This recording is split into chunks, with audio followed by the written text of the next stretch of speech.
Well, hello everybody, and welcome back to another Doctor Who Big Finish audio drama review. In today's review, I'm going to be doing something very exciting indeed, and taking a look at the third Doctor Adventures release, The Annihilators, which is my first ever venture into the third Doctor Adventures series, and something of which that I've wanted to do for so long, because there has been quite a number of releases as part of this series so far, which have intrigued me. However, they've always fell on times that I've been a little bit busy, and since I've just finished my exams, I've seen that they were releasing an episode of not only the third Doctor, but the second Doctor, and I thought, you know what, let's give this release a go. So this release is available to order now on the Big Finish website at the pre-order price of £19.99 for the physical CD and £16.99 for the download at the end of March 2022. It will be going up to the recommended retail price. And to note, this is not like the previous volumes as part of this series where you had, I do believe, 2 4-part stories. This is in fact one big 7-parter to keep with the style of Doctor Who Season 7. I've had my eyes on the Tim Treloar Third Doctor Adventures for quite some time. It's one of those rare areas of classic Doctor Who at Big Finish, released in recent years, that I have unintentionally avoided.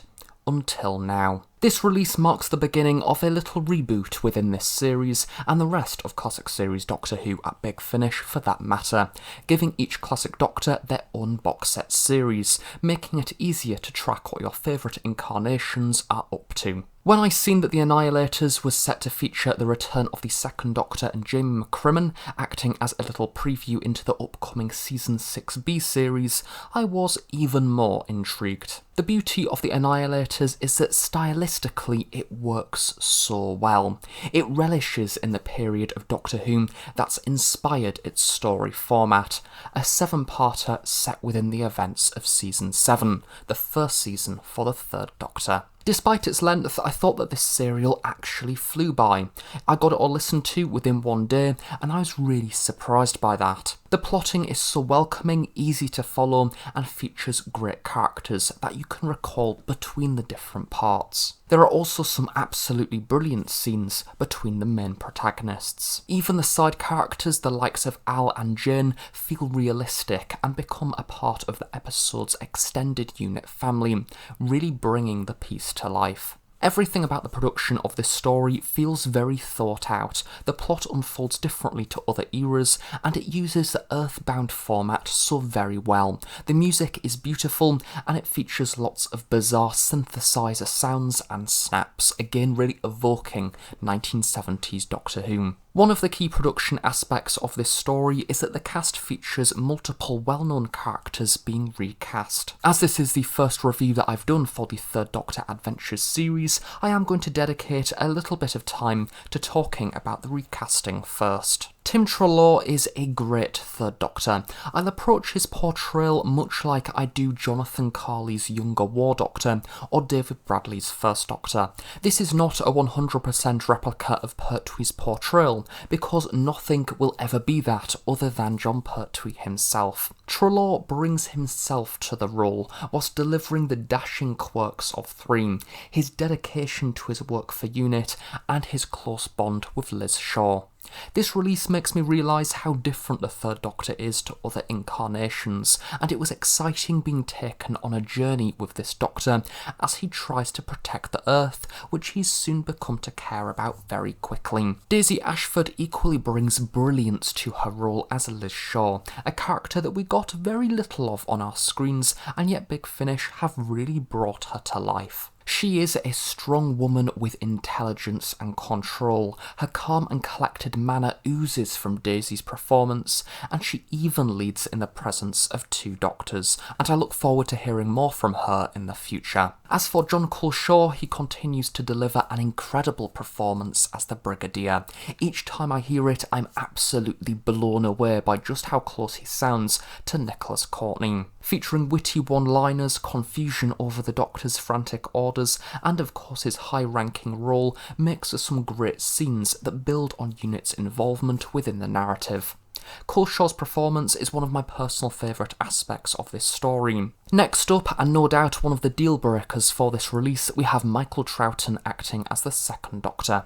And much like Treloar, this isn't the Second Doctor that we've seen on TV. There is an audible difference with the way that Michael performs, but I think that this is completely okay. Nicholas Briggs has really captured the character within the script, especially in the later half of the story, where the Doctor is winding up one of the main aliens of the episode. There's an excitable, childlike nature to the Second Doctor's personality, which has made me smile throughout listening to this story on multiple occasions. I think Michael has really understood this characteristic for this incarnation, and has excellently recreated his father's quirks. The inclusion of this incarnation within the narrative itself is left to be a little bit ambiguous, and we'll no doubt hear more about this within the upcoming Season 6B box set. It's interesting hearing the Second Doctor be quite possibly doing the bidding of a higher power. Michael's performance is accelerated when paired alongside Fraser Hines as an older version of Jamie McCrimmon.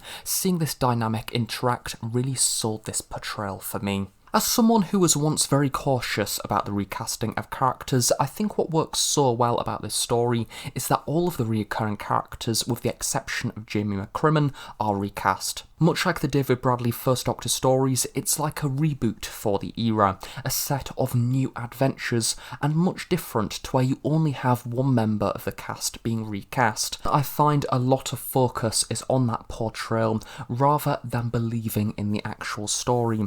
Due to this episode having everyone recast, it is basically a fresh start. I wouldn't exactly say that the plot for this story is very fast-paced. I think, if anything, it really takes time to explore the various characters, and as a result, you can kind of build a personality in your head of the different people that you encounter throughout the episode, and as a result, it really does bring the episode to life. In particular, I really do love Daisy Ashford as Liz Shaw, because throughout this story, we get to see her doing more than just a regular companion. Of course, she is one of these scientific advisors for UNIT, so as a result within this episode we see a corpse which has been sort of affected in a certain rather gruesome way, and we get to see her doing experiments on the unusual mass that has formulated on the corpse, and she's trying to figure out kind of the scientific origin of the unusual gunk. It's nice to see that we're utilising this character's skills, because Liz Shaw is, to be honest, one of the main driving forces of this story, because whilst the Doctor's going off doing his own thing,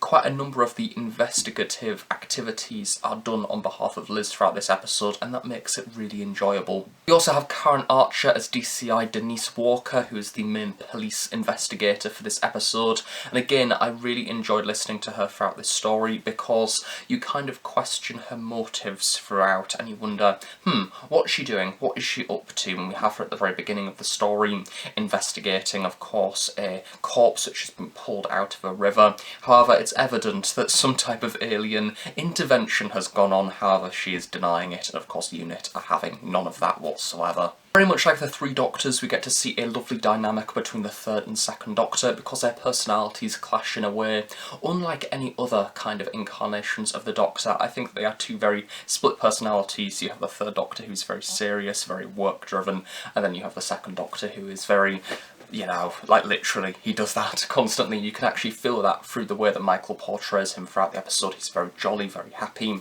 He just wants to wind up all of the aliens throughout the episode as he's being interrogated, which is a lot of fun to listen to. As for the Annihilators as a story itself, it's a lot of fun. I think it would be very easy to make a 7-part plot dense with narrative threads and small niggling plot points, but Briggs has created a very accessible story focused on alien invasion and the relationship between humanity and outer space. Time is acting unusual whilst the Doctor is attempting to fix his earthbound TARDIS once again, whilst a green oil-like substance is brought to UNIT's attention from up north. The police want to keep the investigation under wraps, whilst UNIT come in, drawing all the attention to themselves. I love how this serial tests our perception of seemingly traditional classic Doctor Who monsters. It keeps the listener guessing, and it's very much one of those stories where you question who is working for whom. It's great seeing the events unfold, starting with one body and an avoided autopsy, which then uncovers an entire potential alien invasion.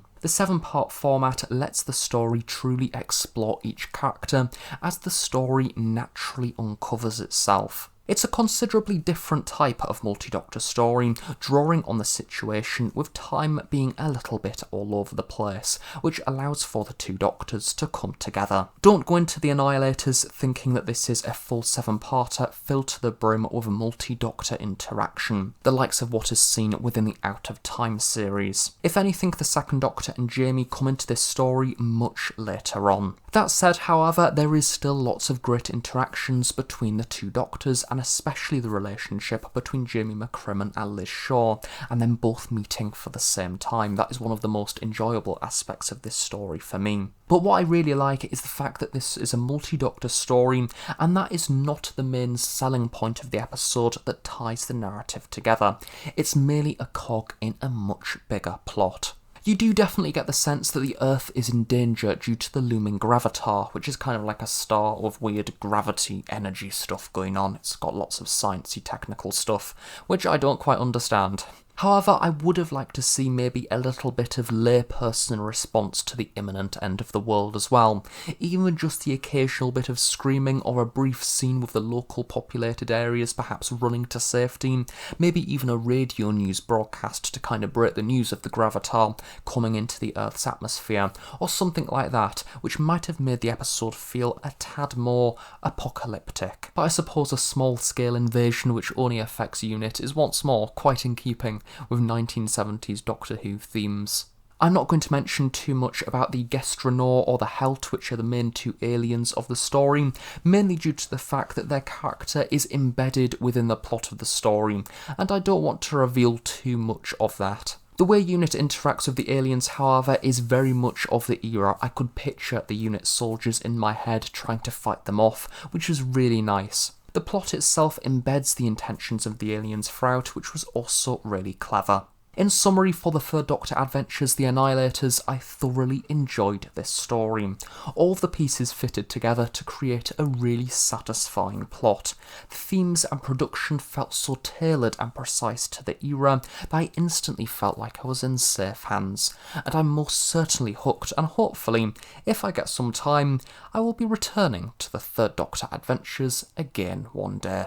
So overall, for Doctor Who, the 3rd Doctor Adventures, The Annihilators, I really did enjoy this story, and I was very, very surprised at how easily I listened to this episode. My initial plan was to go in, because it's 7 parts long, maybe listen to 3 parts, then maybe 2 parts, and then the remaining 2 parts. So it kind of was one of those stories I was expecting to pace over the period of a week in between uni work. However, as soon as I started listening to it, I felt engaged within the story, immersed within the characters, and I just wanted to get to the end. I was really, really intrigued by the plot, and it was in fact quite an addictive story to listen to. So yes, if you're a fan of this era, this episode features so much for you. If you're a fan of the 2nd Doctor, there is of course that thing of, do you either wait for Beyond the War Games or listen to this episode as a glimpse into what Michael Troughton's performance is like? But yes, it's one of those stories I personally found really fun, and I'm very glad that I finally got the time to take a look at an episode from this series. I certainly hope to be able to take a look at future releases as a part of this series as well, and maybe even go back. I know there's a number of stories that have interested me. There was one from Tim Foley from last volume, and I love his writing, so I'd love to check that out, and even the Cyberman story as well. So thank you very much for watching this review. I really hope you have enjoyed it. Do of course stay tuned on the Host Productions for regular Doctor Who content, from product reviews and audio drama reviews, and much, much more. So thanks for watching, have a nice day, I shall see you all next time. Bye for now.